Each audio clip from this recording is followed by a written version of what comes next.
So we're going to follow the procedure using the equation and the differential equation and the initial condition from the previous page. So just a reminder, our differential equation was dy dx equals x plus 1/5 y, and our initial condition was y of 0 equals -3. And that means right here, that's our starting location, right? That's our initial condition. So what we want to be able to do is figure out which way to go from our initial condition. And so off to the side, we have to ask the question, which way to go? And the answer to that is, what does the slope tell me? What does dy dx tell me to do? Well, dy dx evaluated at that initial condition is equal to our x coordinate, which is 0, plus 1/5 of our y coordinate, which is -3. And so that means it's telling me to go in the -3/5 direction, a slope of -3/5. And so what we need to do now is figure out how far to go.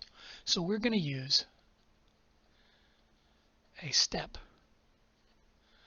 of 1 unit in the x direction. And you'll see why here in a second. This is going to make it a little bit easier for us. So we're going to use a step of 1 unit in the x direction. That means we're going to go 1 in that direction. And if we go 1 in that direction, then this slope is telling me rise over run. So literally go down 3 and to the right 5. Or if this to the right is 1 unit, then I go down 3/5 of a unit. So I'm going to wind up going along the path of -3/5, something like that, and wind up somewhere like there. In other words, the vertical drop is only 3/5. And so I'm at a new location right here. I've gone to the right 1 and down 3/5, right? -3/5. So based on our path, we can determine where our y value is going to wind up after one little step. And notice we use the letter h to represent the size of the step, right? So the equation for this, or the formula, the way we calculated that, was we started with slope equals change in y over change in x. And we manipulated it a little bit. And I said if I take my slope and I multiply it by the change in x, that'll give me the change in my y coordinate. And so this is really the step, right? This is the size of the step. This is h right there. And so in our case, our slope was -3/5. Our h was a step of size 1, and that means our delta y, our drop in the y coordinate, is -3/5. And so that means we now have a new point location. This thing, our new coordinates, are the point location 1, -3 3/5, or -1, -18, or not -1, that's +1. What am I doing? +1 and -18/5. So that's our new location. And keep in mind, we got that by changing our x coordinate and our y coordinate.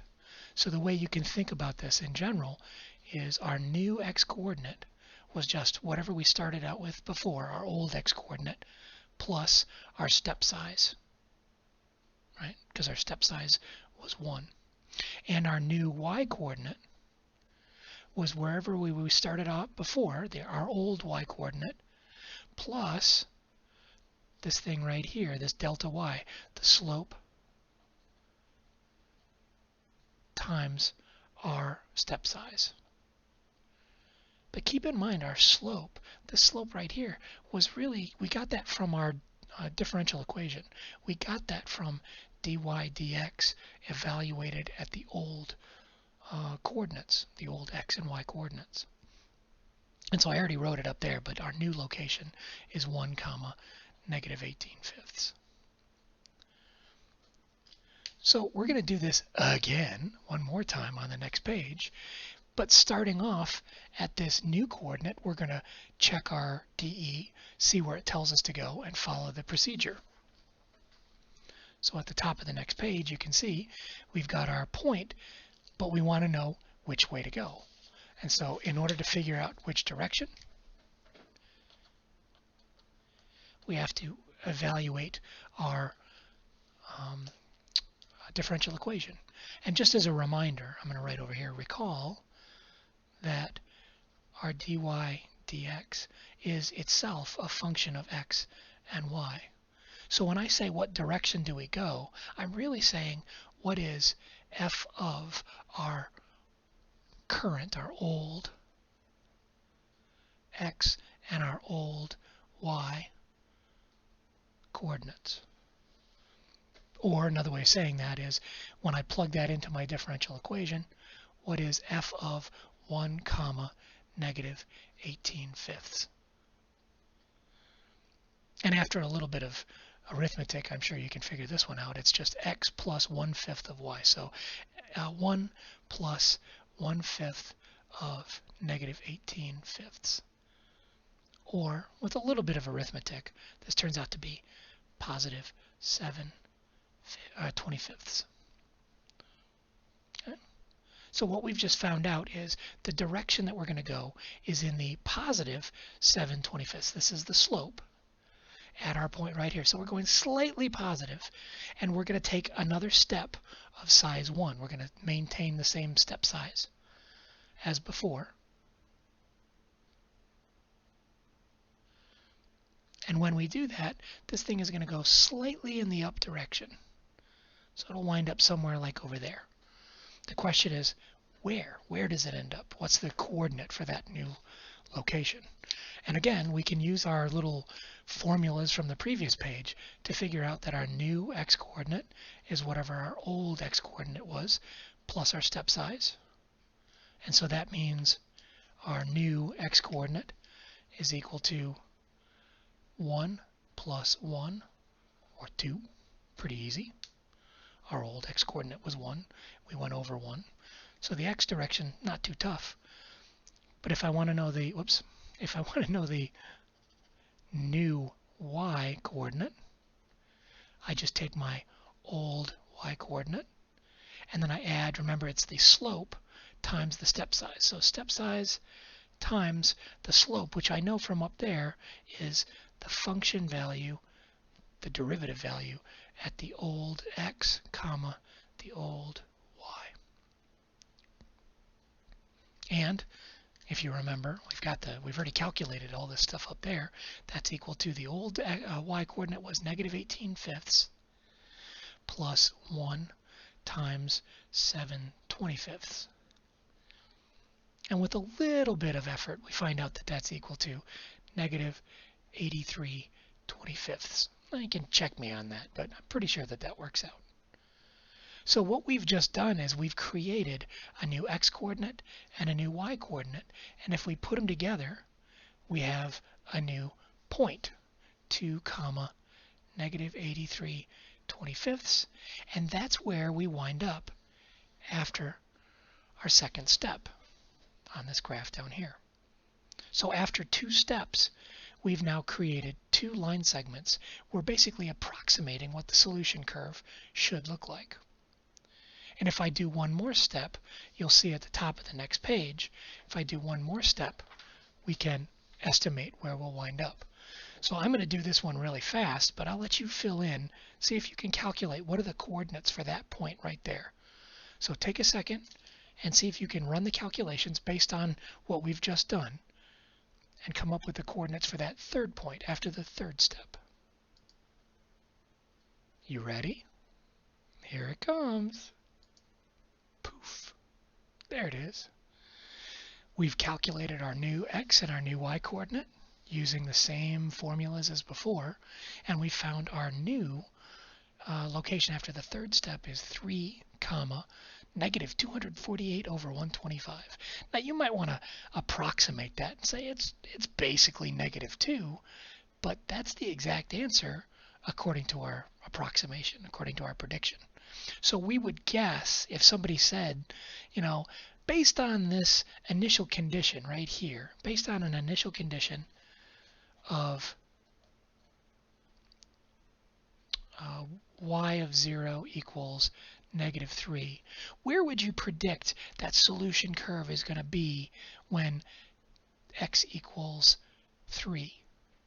Well, we would predict it's going to be right here. We would predict that y of 3 is approximately equal to negative 248 over 125, or that turns out to be approximately negative 1.984. And we would be able to predict that without ever actually calculating the equation for y. We didn't actually solve the differential equation. Now the question is, how good are we? And what assumptions did we make along the way? Well, those are important questions, but just stop for a second and be impressed with how, using the differential equation, we were able to predict where a solution curve is likely to end up. So down here, you'll notice it says, wait, is the slope really constant between x equals 0 and x equals 1? Is that really what the solution curve looks like? Well, no, but our solution, our method, presumes it is.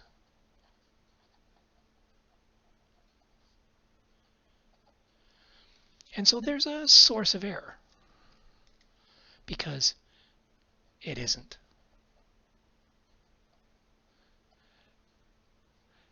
And so we're going to run into a problem. We're going to introduce error into the mix. So as you might guess, as soon as I step away from this point, the actual solution curve probably starts doing other things, and that slope changes. It's not a constant all the way across there. So what could we do? Well, we can use smaller steps. But what does that mean? Smaller steps means more calculations. And so there's a downside to this.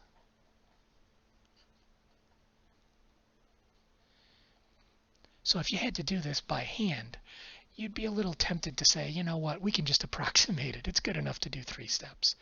But hey, if somebody else or something else is doing the calculations for us, that's not so bad. And so one last point on this page here. What does this do for each successive approximation? Well, regardless of how many steps you take, each step accumulates error.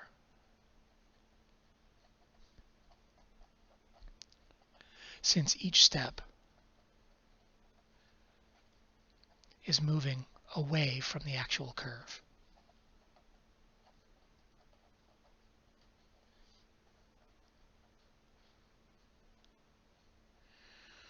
Right? We're not actually seeing the solution, we're seeing an approximation. And the bigger those steps are, the worse our approximation. But just by virtue of doing steps, taking steps, we're accumulating error. So we're going to stop here and we'll continue taking a look at this method on the next page.